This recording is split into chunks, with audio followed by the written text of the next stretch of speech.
मधुमक्खी इंसान को डंक मारने के बाद तुरंत ही क्यों मर जाती है, जबकि वह दूसरे कोई कीड़े को डंक मारती है तब क्यों नहीं मरती?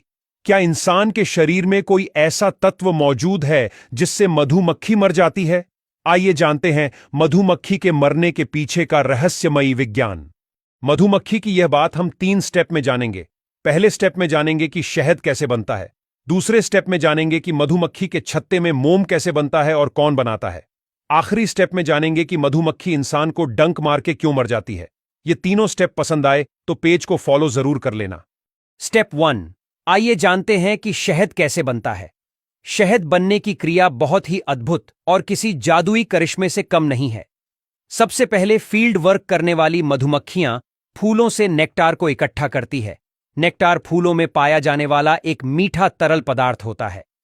नेक्टार को अपने मुंह में लेकर जब फील्ड मधुमक्खियां छत्ते में वापस आती हैं, तब वे नेक्टार को दूसरी वर्कर मधुमक्खियों के मुंह में ट्रांसफर करती हैं। फिर यह वर्कर मधुमक्खी तीसरी वर्कर मधुमक्खी के मुंह में नेक्टार देती है। यह आदान प्रदान बार बार किया जाता है और हर बार ट्रांसफर करते समय वर्कर मधुमक्खियां अपनी लार में मौजूद एंजाइम्स को नेक्टार में मिलाती जाती हैं, जिससे नेक्टार गाढ़ा होता जाता है और जब शहद के रूप में बदलने के करीब होता है तो इसे छत्ते की हेक्सागोनल कोशिकाओं में स्टोर किया जाता है। स्टेप 2, अब जानते हैं कि छत्ते में मोम कैसे बनता है और कौन बनाता है। मधुमक्खी के छत्ते में मोम केवल युवा वर्कर मधुमक्खियां बनाती हैं। ये मधुमक्खियां आमतौर पर 12 से 18 दिन की उम्र में ही मोम उत्पादन शुरू करती हैं। दरअसल मधुमक्खी के पेट के निचले हिस्से में 8 मोम की ग्रंथियां होती हैं, जो मोम के छोटे छोटे टुकड़ों का निर्माण करती हैं। लेकिन यह मोम उस समय पतला और सख्त होता है जिसको मधुमक्खी अपने मुंह में चबाकर नरम करती है। नरम मोम का उपयोग करके मधुमक्खियां छत्ते की हेक्सागोनल कोशिकाएं बनाती हैं। यह संरचना सबसे मजबूत और सबसे कम सामग्री का उपयोग करके बनाई जाती है।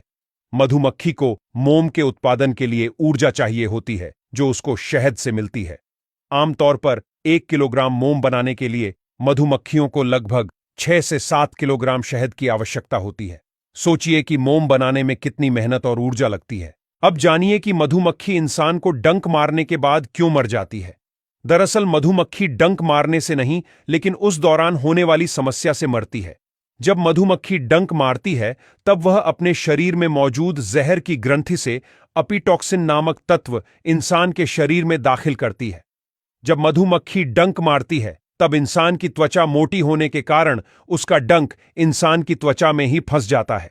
दूसरी ओर डंक मारने के बाद मधुमक्खी अपने शरीर को इंसान के शरीर से अलग करने की कोशिश करती है, लेकिन डंक त्वचा में फंसे होने के कारण आसानी से बाहर नहीं निकल पाता है और खिंचाव के कारण मधुमक्खी के शरीर के कुछ हिस्से, पाचन के अंग और मांसपेशियां टूट जाती है और मधुमक्खी का डंक इंसान के शरीर में फंसा रह जाता है। यह घटना इतने माइक्रोसेकंड में होती है कि खुद मधुमक्खी को और इंसान को भी इसका पता नहीं चल पाता। अंत में पाचन अंग टूटने के कारण मधुमक्खी की मौत हो जाती है।